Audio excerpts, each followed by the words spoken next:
The first one is the ability to resist distractions. Part of that is to delay gratifications.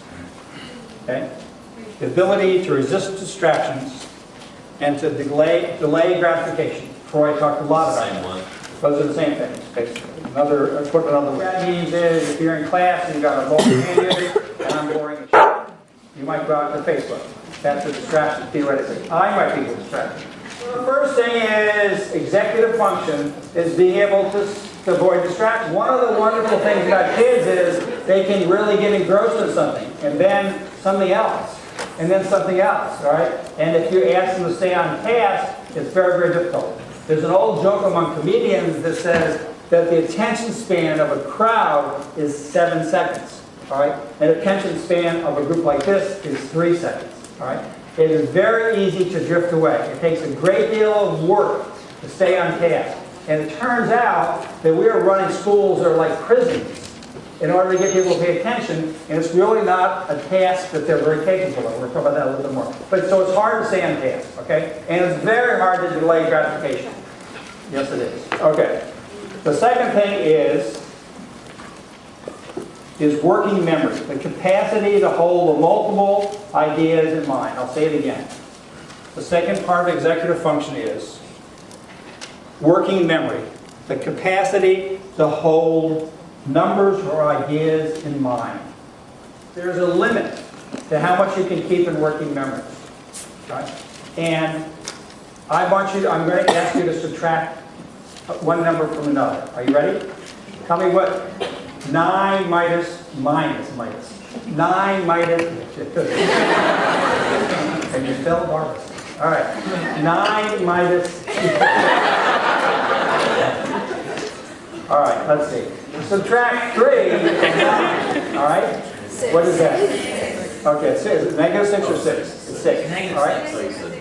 All right, subtract 3 from 9. That would be negative 6. That's 6. No, subtract 3 from... 6, right? 3 from 6. 9 it's 6. 3. I get it. All right, 6. All right, are you ready? I want to keep this in mind. 3,442 minus 287. Is that harder to keep in mind? Yes, because I've exceeded the capacity of working memory. And working memory gets better as we go along. All right? So the second aspect of, what are we talking about generally here? What's it called? Executive function. Is it intact in young children? The answer is no. It won't be completely developed until you're about 25. That's one of the reasons that you take so many risks, right, as a group. All right. And the third thing is, and this is important, I can only find it, is cognitive flexibility. Cognitive flexibility. The presence of mind to adapt when demands change. The Rolling Stones said it best in the title of the song. What did they say? You don't always get what you want. All right? But you get what you need.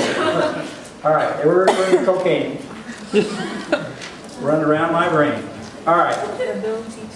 The ability to adapt when demands change. All right? Going to a machine, looking for the science time, it's not there. Part of executive function is said, I'll go to another machine. Or if you've gone to machines and that flexibility says, screw it, I'm not going to find one. All right? But being able to adapt, that's what I want you to write this down. Your nervous system has evolved.